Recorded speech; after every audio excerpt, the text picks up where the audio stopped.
how to find resources such as peer-reviewed articles, and utilizing APA format. This webinar is going to last about 45 minutes to an hour, and along the way I'll stop and take breaks to answer any questions. So as soon as you have a question, please type it into the webinar question box and I'll address it as soon as I can.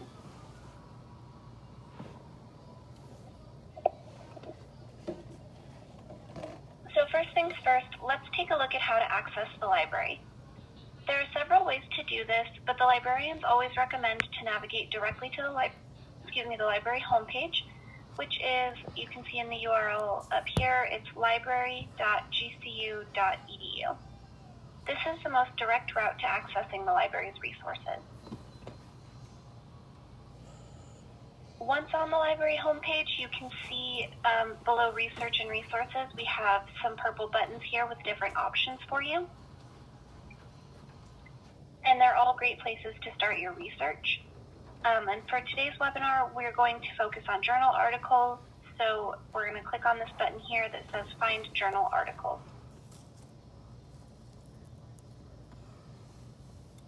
At the top of the next page, you're going to see a loop search box up here. Loop search is going to search through multiple databases at the same time. You can type your search terms into the single box and click search to get results immediately. And then to focus your loop search, you can come down here where it says select subject. And when you click on it, you'll get a drop-down menu. And here you can see there's an option for nursing and health sciences, but there's other options as well that will help you to focus your research. But I also want to show you other database options besides just using loop search. These databases are going to be subject specific and will provide you with focused research. And this can be done this can be one of the easiest ways to help you narrow your search and help you find what you need. So what we're going to do is continue on past this purple search bar, and you'll see Find Databases by Subject. So these subjects here are the same ones that we saw in the drop-down menu up at the top, and they're going to be clickable links. So we're going to click on the link for Nursing and Health Sciences.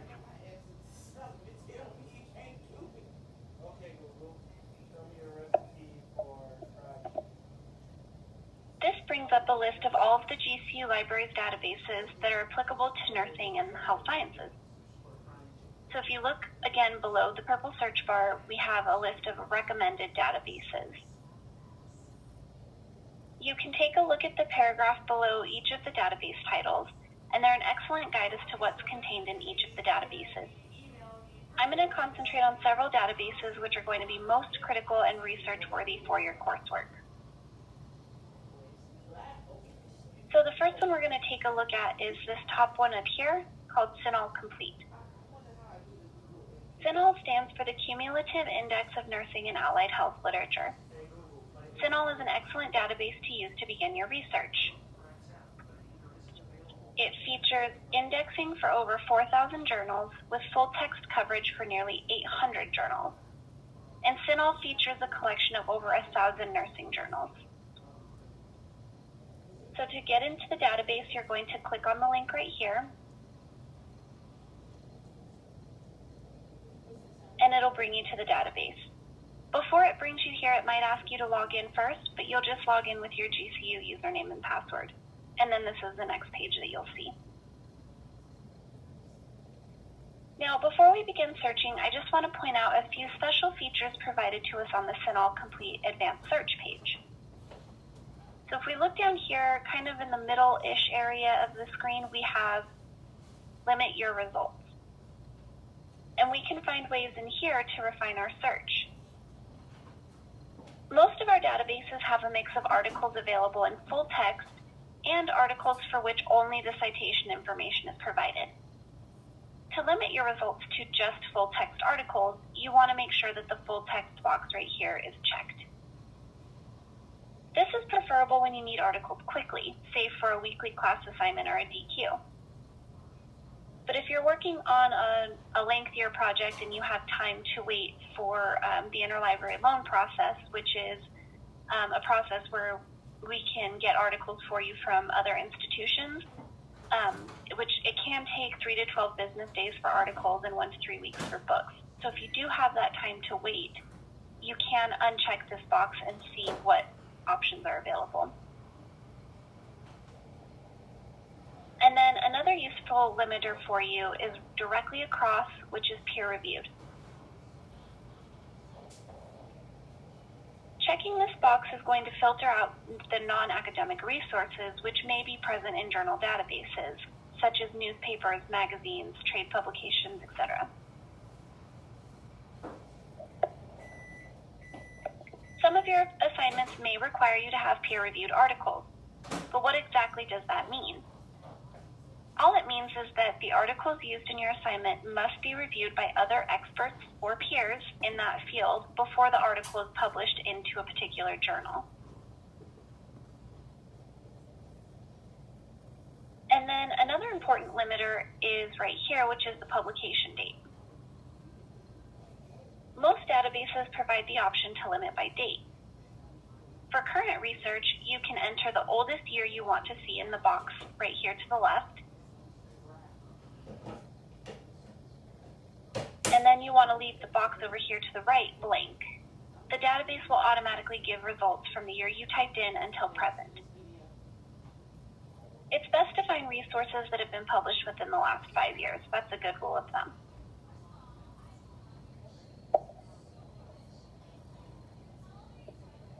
And then we have the research article box right here. And this is important when you're trying to find articles that are research-based. For example, you might encounter an assignment where your professor is asking for either quantitative or qualitative research article. An empirical article is a study where the author has used or has done original research on an issue using either qualitative or quantitative studies. So by checking this box, we ensure that we are getting these types of articles. It also ensures that we're getting evidence-based practice articles.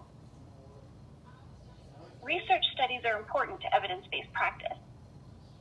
Having research to back up the practices we are using is crucial to improving patient outcomes. An evidence-based practice article will talk about a situation, perhaps a treatment, for example. It will provide an overview of the literature where others have conducted studies similar to the topic, and then it will present the findings of the research and possible solutions.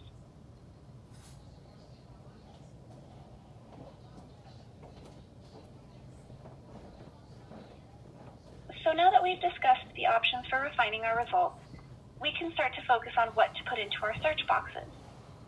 So let's take a second and talk about how a database actually works. When you use Google, which is a search engine, you can type in questions, phrases, or sentences and still get results. Databases, however, don't work like that. They don't understand human or natural language.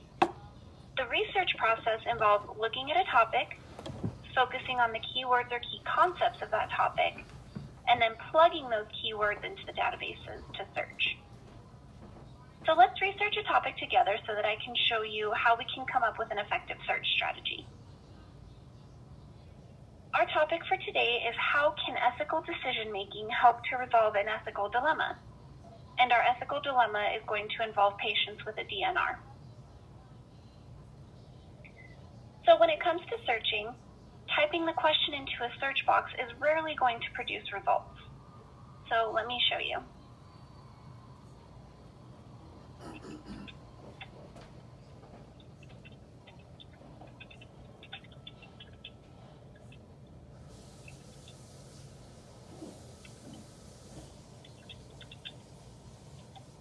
Okay, so I basically just typed my research question into this box and I'm going to click search.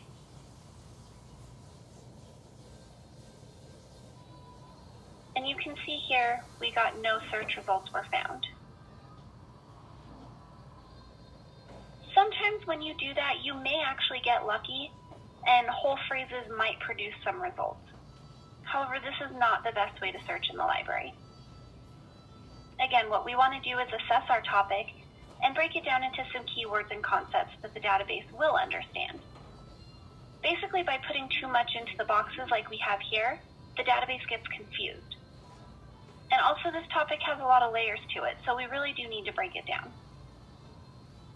So I'm going to start really broad, and I'm just going to put ethic in the first box. And I'm going to click search.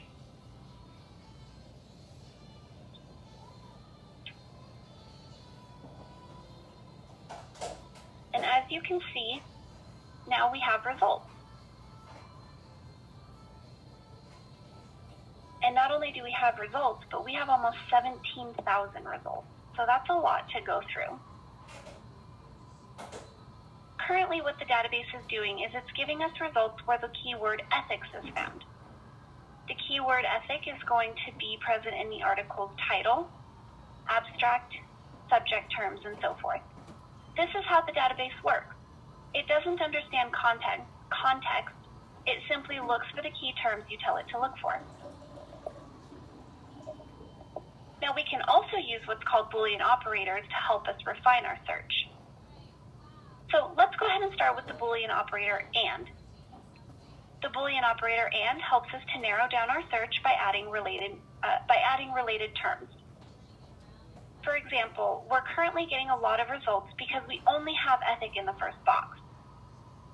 Also, not all of these articles are going to be completely relevant to our topic because the topic of ethics can be applied in a broad variety of topics. By using the Boolean operator AND, we can go ahead and narrow our search and get better results. So the second keyword that's important to our topic is decision making. So let's go ahead and type that into our second box.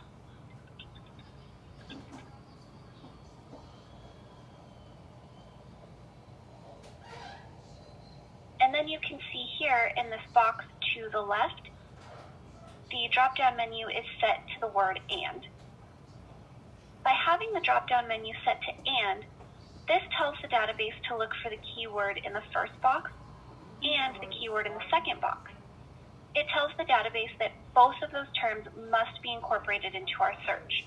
So we want both ethic and decision-making to be present. And this is going to help narrow down the results and make them more focused. So I'm going to click search again.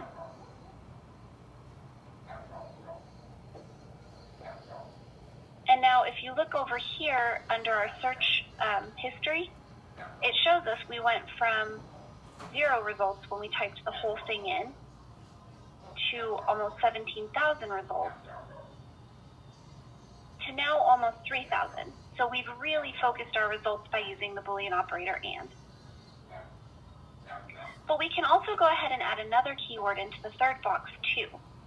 Our ethical dilemma is DNR. So I'm going to go ahead and add that as a keyword.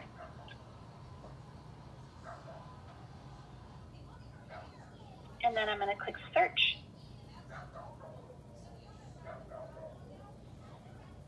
And so now we have 16 results. So you can see that when we added DNR, we greatly narrowed our results down. But 16 might be a little bit too narrow, so we want to try to expand our results a little bit more. We can do this by adding the Boolean operator OR. By incorporating this Boolean operator into our search, we're going to get more results to work with. And this is where brainstorming comes in handy. What we need to do is think about synonyms for the keywords we are currently using. For example, in the third box we have DNR, but I want to think of other keywords that could mean the same thing or close to the same thing as DNR. For example, DNR is an acronym, so I can put or do not resuscitate. And you can also see that when I type the word or, I get a list of recommended synonyms or recommended search terms that are already related to this term here. So that can be really helpful if you're not sure or you're having trouble with brainstorming some possible synonyms to use for your term. You don't have to use these, but they are here if it's something that you do want to use. So I'm going to go ahead and do this one, DNR or do not resuscitate.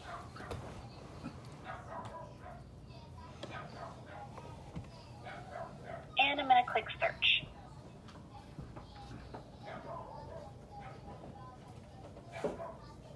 And so you can see it now. I've got some more results to work with.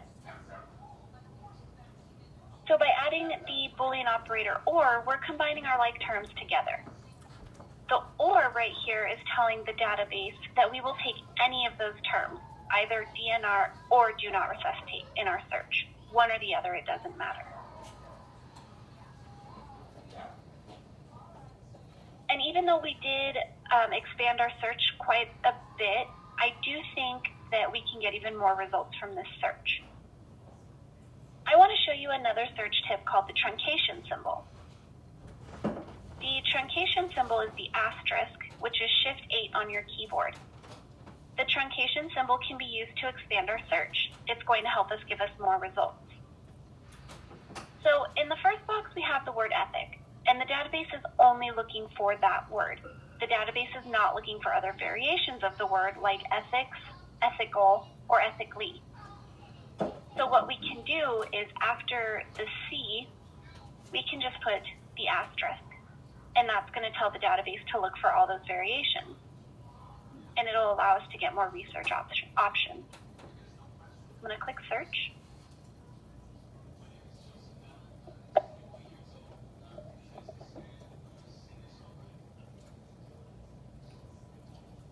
And then just kind of looking through the results, I can see that our strategy has paid off. We have many relevant results on our topic. So I'm going to pause here. Do we have any questions so far?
All right, it doesn't look like we have any questions, so let's go ahead and move on. As I mentioned earlier, we can check that research article box to limit our articles to empirical studies. However, not all of our databases are going to have a nice research article box to check like CINAHL. So what I want to do is show you a method that you can use to find research articles in our other databases as well, like LopeSearch, for example. All the research articles are going to have a methodology section and a results section. So we want to narrow our results to articles that have these sections in it. So when we're conducting a search, we want to make sure that we add an extra box if we've already filled up our 3. And I'm just going to click on the plus sign here to add a row. And in this box, I'm going to type the words method. And I'm going to use that asterisk so I can get either method, methods, or methodology, and results.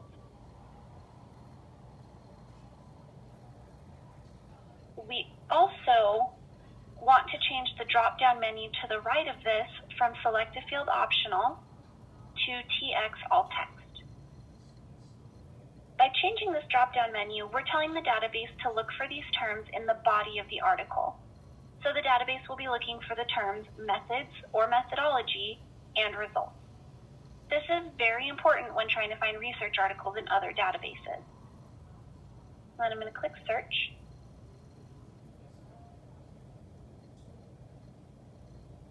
And now we're sitting at about a little less than 200, which is a really great place to be at when you're doing your research. There's not an overwhelming number to have to sift through, but there's enough to make sure that you have a wide variety to choose from. So now let's go ahead and take a look at some of these articles that we do have. There are 3 things that you want to make sure you look at when you're evaluating articles. You want to look at the title, the subjects, and the abstract. These will help you determine if the contents of the article will be relevant to you and your assignment. You'll notice when you look at the subjects, some of our keywords are going to be bolded it's going to be bolded in the title and it's going to be bolded in the subject. But sometimes our keywords don't appear in the title, and so we're quick to disregard them. So that's again why I point out that they're bolded in the subjects, and also they'll be bold in the abstract. And so you want to make sure that you're actually taking a look and evaluating these parts of the article too, before you just move past it and decide that it's not relevant. So let's take a look at an article as an example. We'll take a look at this one. To get into the article, you're just going to click on the title. And that's going to bring you to this page, which is called the Detailed Record page. When looking at more detailed information of the article, we can see here that our subject terms are actually clickable links, and this is a great way to find other relevant articles on your topic. And again, we can also see the abstract here, which is just a quick summary of what the article is discussing. And you can see our keywords bolded in the abstract. We also have the PDF link up here. And over to the right-hand side, we have a tools section. Now I want to stop and talk about the tools section here. Some of these options are pretty straightforward, such as email and print, but I want to call your attention to Add to Folder, Cite, and Permalink. Now, this Add to Folder button here is really useful if you want to save the citation information for your article so that you can come back to it later. All you do is click the button, and you'll see up here in the purple banner, we now have a document in our folder. However, there's another step to make sure that the article stays in this folder and doesn't disappear. So what you have to do is click this sign in button, and you have to sign in to EBSCO before you can permanently save things to your folder. This login that you create is going to be separate from the library, and you can create your own username and password. So I'm going to click sign in here.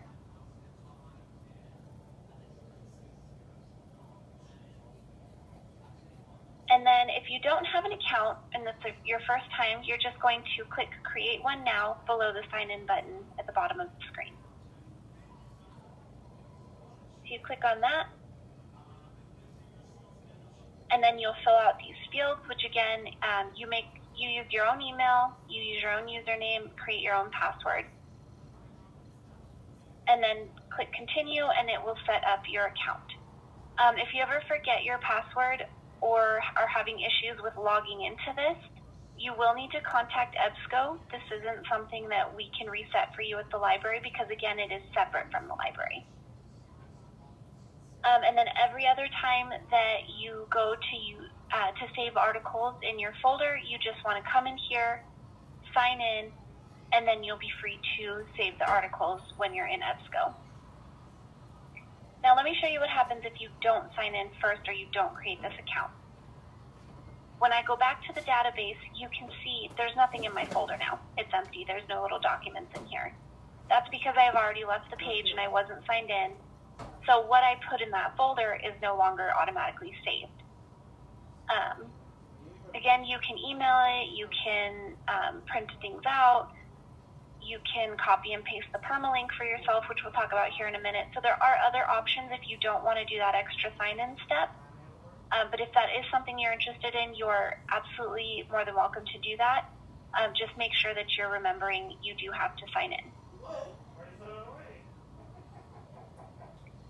Now, the other link that I want to call your attention to under Tools is the Cite button here. So I'm going to click on that, and your citation examples are going to open above the article title. Now, you can scroll down, and you can see here's APA.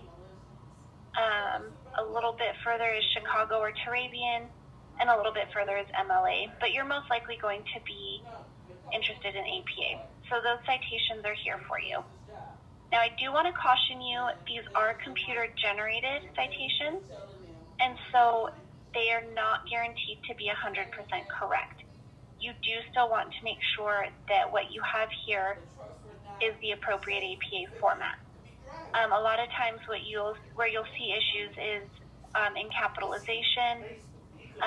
Sometimes the titles aren't capitalized correctly. Sometimes the author's names aren't put in correctly. And I've also seen issues where the volume number isn't included.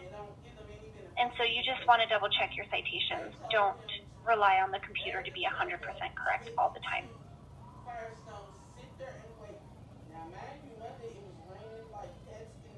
Now, the last tools option that I wanted to mention is the permalink, which is this one right here. When you click on permalink, it opens again above the title. And this is a permanent link to bring your professor back to the article. If they're requiring that you use your permalinks, this is where you're going to get it. And this is the link that you want. If you use this link up here in your browser, this is called a session link, and it's not stable. It will expire, and so if you use this and your professor is trying to get back to your articles, they're not going to be able to. This link here, your permalink, is the one that you want. Also, again, if you're not using the save to folder or add to folder option and you want to just save the link for yourself to get back to the article, again, this is the one you want, not this link up here. Any questions so far?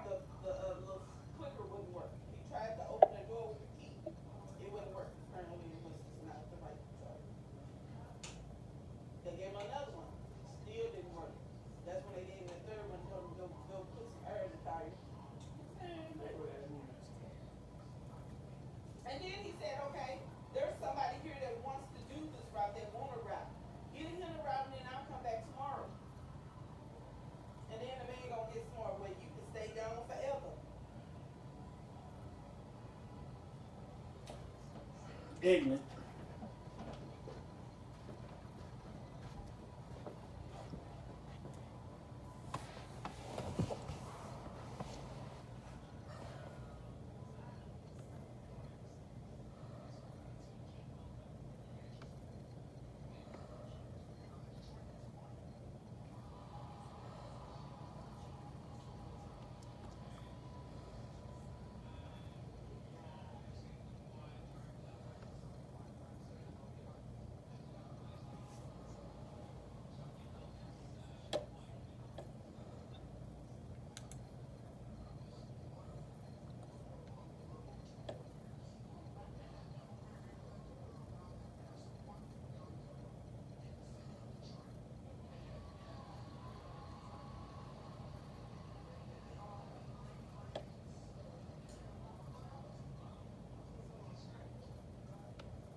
All right, it doesn't look like we have any questions. So now that we've explored CINAHL, let's take a look at some of the other nursing and health science databases that we have to offer. So to do that, I'm just going to close out of this database. And we still have this tab open where we clicked on Nursing and Health Sciences. And so this time, let's take a look at one of our ProQuest databases. We'll take a look at ProQuest Nursing and Allied Health. I'm going to scroll down to, these are in alphabetical order, so I'm going to find the ends, and we have Nursing and Allied Health database. So ProQuest is just another vendor. EBSCO is one vendor that houses databases. ProQuest is another. So again, to get into this database, I'm going to click on the title. And you'll notice that the interface looks different. However, the same rules that we discussed for CINAHL apply. Sometimes it can be beneficial to search for articles in both CINAHL and ProQuest, Nursing and Health Science, or Nursing and Allied Health, because you can find article options in ProQuest that you're not going to find in CINAHL, and vice versa. Now again, this does look a little bit different, but the searching techniques are still going to be the same. We've got our search boxes up here. We've got our Boolean operator with the drop-down menu, but right now it's set to AND. We've got our peer-reviewed box right here. And we've got our publication limiter. We can do publication date, and we can set that as well. So basically, we can conduct the exact same search in ProQuest that we had in CINAHL to see what other article options are available to us. And this can be really helpful when trying to locate many resources. So I'm going to do the same thing that we just had, ethic with the truncation symbol.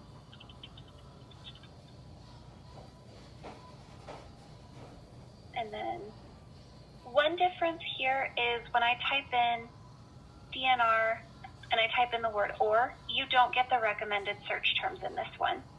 So for this one, you'll really have to do some brainstorming to try to come up with some synonyms. Or if you are doing like we're doing here and you just want to repeat what you had done in CINAHL, you can just copy and paste it over.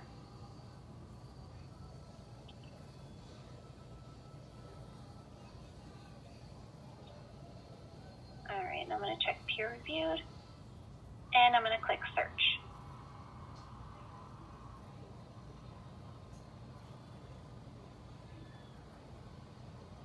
All right. Oh, I'm going to go back. I'm going to modify the search. One other thing I wanted to show you. Another difference between ProQuest and CINAHL is ProQuest, like I mentioned, there is no research box article, or research article box. So we're going to have to use that method and results technique that I showed you earlier. So I'm going to click add a row, and I'm going to type in method, asterisk, and result. And then I'm going to change the box, the drop-down box here. Again, we want the full text. Where in CINAHL we did TX all text, the equivalent in ProQuest is where it says document text FT, which is full text. And again, this just tells the database to search for methods or methodology and results in the body of the article. So now I'll click search. And then to access articles in ProQuest, we do the same thing that we did in CINAHL, and we just click on the title. And it takes us to, again, the detailed record page. Now on here, we have similar options that we had in CINAHL. We have the download PDF option here. We have our cite button here. And it's set to APA. Same rules apply, just double check that what you have here is correct before you use it. And it also has a permalink option. The only difference here is that it's not a link for you to click on. To find the permalink in ProQuest, you want to click this tab here that says Abstract and Details. And then you're going to scroll down to the details, and you're going to go all the way to the almost very bottom, and you're going to look for the document URL. And this is your permalink. Again, if you need to use your permalink for your articles because that's what your professor is requiring you to use, this is the link you want to use. Don't use this one up here. It will expire, and it will not bring your professor back to your article.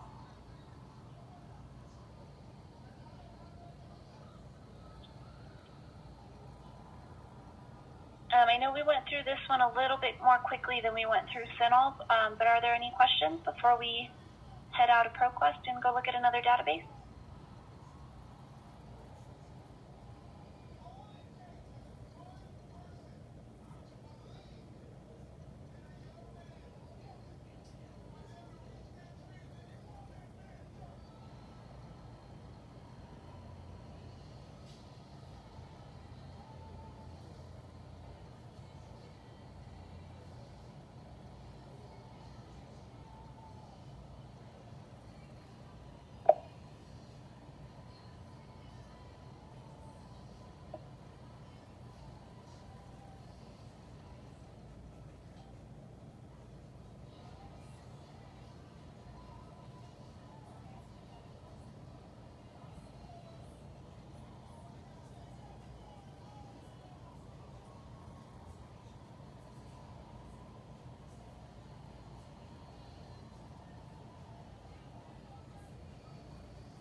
All right, so let's go ahead and take a look at another database that you can become familiar with that'll help you out, and it is called PubMed. So I'm going to close out of this, and PubMed is also listed here under our recommended databases.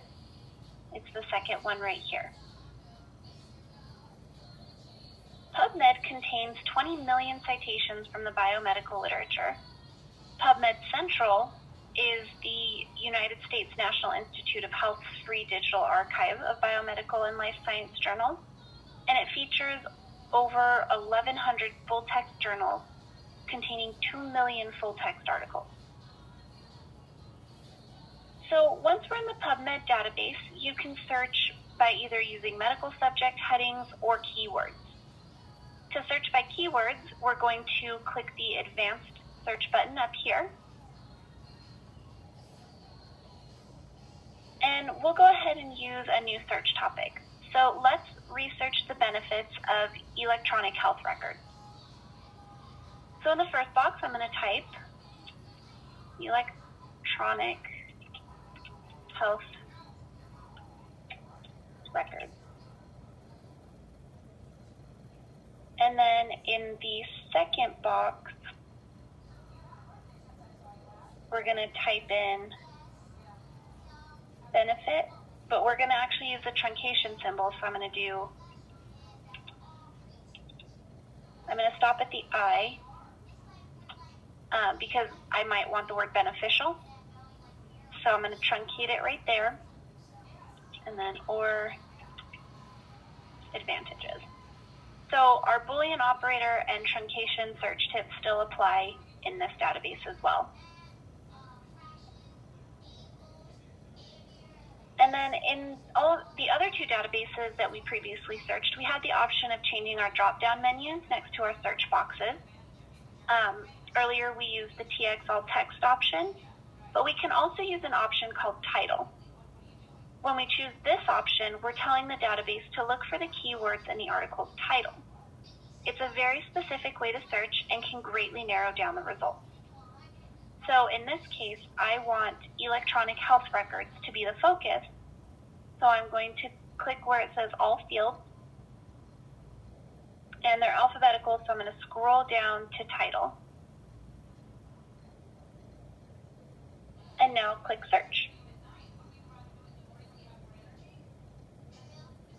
Now on the next screen, we're going to see many results. To see the articles that you can view and download immediately, you're going to look over here on the left-hand side of the screen and make sure that free full text is checked. If it's not, all you have to do is click on that link. And you can also see that we can refine by years as well. So you can check the last 5 years, 10 years, you can do a custom range. So you have that limiting option as well. And then to access the full text of an article, click on the title of one of them that looks promising to you. So I'm going to click this first one here. On the next page, you're going to see the abstract of the article. And then over here in the upper right-hand corner, you're going to see the heading that says full text links. Full text links right here. We would need to click on the links provided under this heading to access the article. So in this case, we only have one, but for some of the other articles, you might have a couple of different options. So we're going to go ahead and click this where it says AJM free full text, or AJMC. It's going to open up a new window. And this is a good example because you'll notice I don't have anything that's giving me the option to see the PDF full text. What I have here is the HTML full text. So if I scroll down, I have the full text of the article.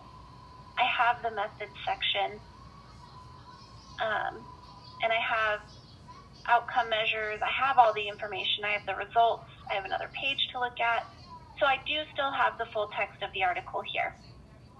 So make sure that you are still looking and scrolling down because sometimes with PubMed, that's the format that the article full text is published in. I'm going to close out of this, And another excellent way to search in PubMed is by using the MESH headings, which is the medical subject heading database. And this article is located on the main PubMed page under More Resources. So to get to the main page, I'm going to click on this pubmed.gov link up here in the upper left-hand corner.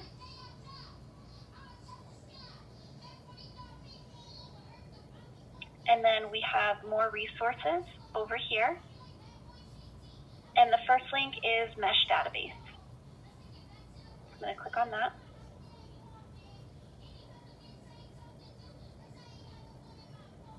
And then here, you can see the cursor is already in the search box. So I can type electronic health records into the search box.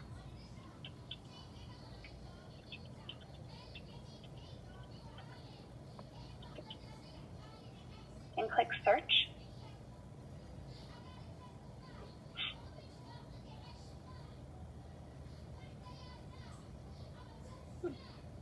Let me try that again.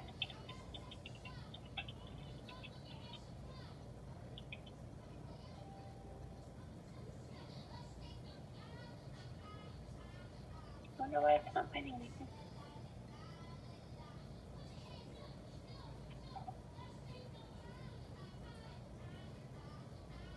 Okay, not sure why that wasn't working, but it does say here, here's the heading, electronic health records.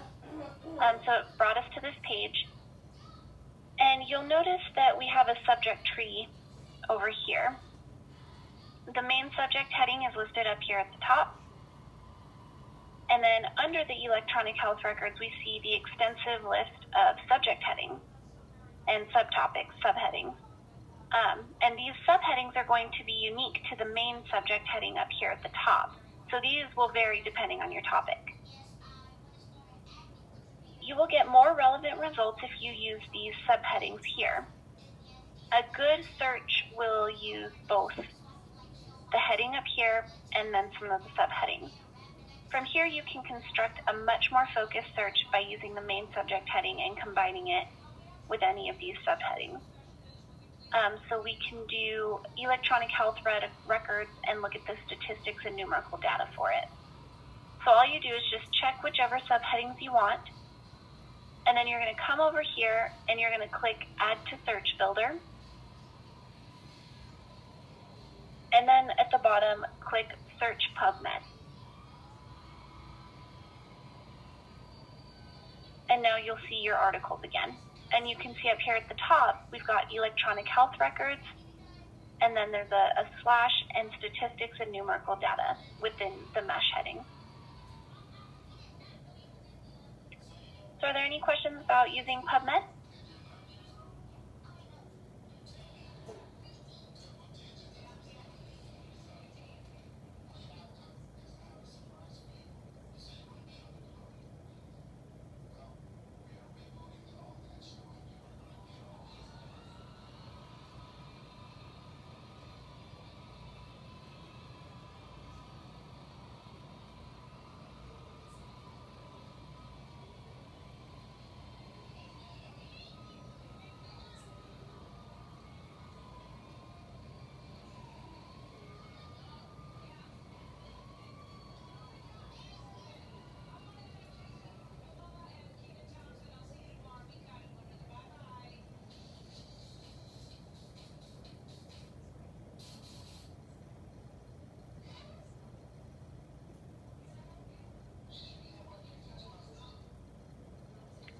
I did have a student ask if this feature, or this database has a permalink feature. So what you want to do is you'll click on the article that you're wanting to look at, and then you're going to click on one of these full text links here. And then because this didn't come directly out of like we had to click on another link to get to this website, and this specific one didn't come from a database, we can actually use the link up here in the URL. If you were trying to use something from here, like if you got PubMed and you just scrolled down and had the URL, I'm trying to see. I think you can actually use the URL up here for PubMed, because this is also a public database as well. But for the most part, you're going to click on the full text link to get your article, and you'll just come over here and use your URL, your link in your URL. Any other questions?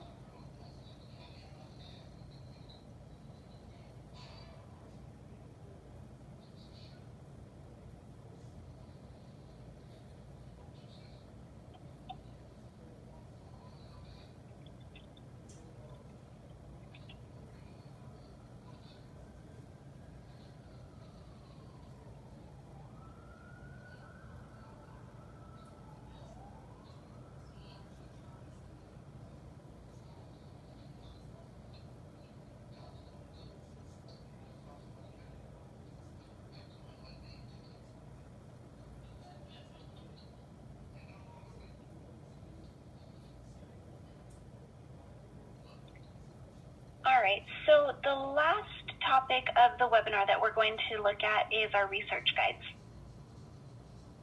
So what I'm going to do is I'm going to close out here, and I'm going to go back to the library homepage.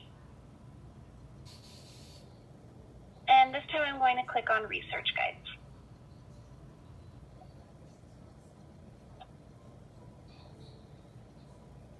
Now, there are many topics here, but I'm going to focus on the HLT course guide, and then I'll show you the general nursing and health science guide, and then I'll show you our citing sources guide. So what you want to do to find the guide specific for this course is you're going to come down here to nursing and health sciences, and then we have an HCA and HLT course guide. So you'll just click on that link, and it'll take you to our research guide, and you'll just pick your course. So HLT 520 is right here. And you'll see there is a tab for APA interview and writing resources with some helpful tips and links for you. Interview skills, which again has some videos and some books that you can read to get more information on that. There's a tab for finding legal resources, citing legal resources. So you have a lot of information here that's going to be beneficial for this class specifically.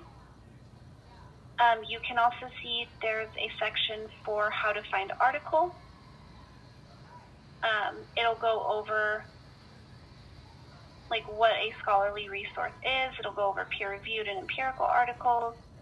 Talks a little bit about some of the Boolean operators that we went over, these limiting options that we talked about, and these are some subject-specific databases and some additional ones for you as well. We've got internet resources for you, information on how to find books. So there's a lot of really great information you can see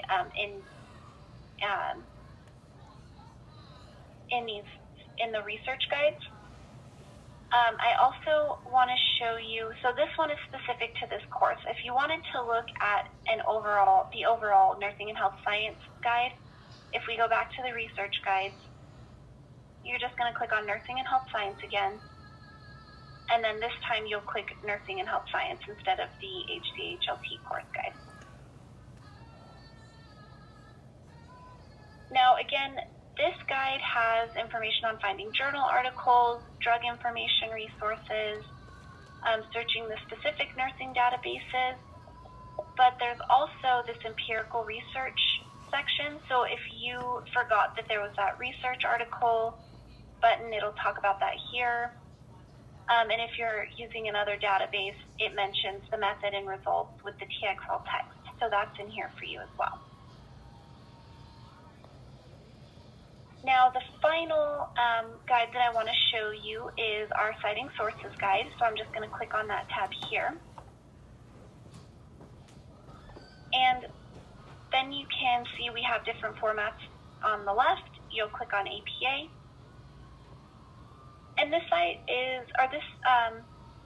citing sources guide is really going to help you out with your APA citing. If you are new to APA or you're a little rusty on APA, we've got the APA basics here. And this is really helpful for things like I mentioned in the citations that the databases generate, there could be information, or there could be capitalization issues with the title. And say you're not familiar with what needs to be capitalized in APA format. You can click on the Titles tab, and there's a whole section on capitalization. Also, with the dates, if you don't have a date, that will be addressed in here. So, there's a lot of really great information if you aren't 100% comfortable with the APA. Also, we have a section for in-text citations, which will go over how to format your in-text citations depending on how many authors you have. If you have a corporate or a group author, that will be discussed how you do that here. What do you do if you don't have an author? If you're using a direct quote versus paraphrasing, that information is listed for you. So this is a really great section to break down how to do in-text citations. And then we also have a section for reference examples. So again, let's say you're you're checking your format for a journal article. You can click on the Journal Articles tab, and you can see what that format looks like, and then you can see that format used in the example. And this is really helpful because if you look at the format, it's got all the punctuation in there, so you know where the commas go, where the periods go. The word journal title is italicized and the word volume is italicized, so you know what needs to be italicized in your citation. So these formats and examples are really going to be helpful for you to see what your citations need to look like. And we have a lot of the common citations that you're going to see. We have a tab for web pages, your textbooks, your lecture notes, again, the journal articles. So a lot of that information is listed for you. All right, well, we did go over a lot of information in this webinar. So I'm going to go back to the home page one more time and just show you our contact information. We are available Monday through Friday from 7 a.m. to 10 p.m. And we're also available Saturday and Sunday from 10 a.m. to 10 p.m. You can contact us by email. You just select this Ask a Librarian button here, fill out your information, and then type your question in the box here. Now it does say the more detail you provide, the better we will be able to answer your question. And basically that just means, the more specific you are with your question and with your topic, the more specific we can be in our results back, or our response back to you. A lot of times you might see, or we might see people who just kind of copy and paste their assignment in here, and that doesn't really help us with, what is your topic. So we'll give you kind of a general answer on how you might be able to answer that question. But if you have a specific topic in mind, just include that, and we'll be able to answer your question a little bit more thoroughly. We also have our phone number here. Give us a call at any time that we have our Ask a Librarian hours. You don't have to make an appointment to talk to a librarian. If you have a question, just give us a call. And we are also available by chat Monday through Friday from 9 a.m. to 4 p.m. You'll know that a librarian is available because this speech bubble will be green. All right, well, that is all the information that I have for you. I will remain on the line if you have any follow-up questions, but if you don't, you are free to leave the webinar at this time. Thank you so much for attending, and I hope you have a wonderful night.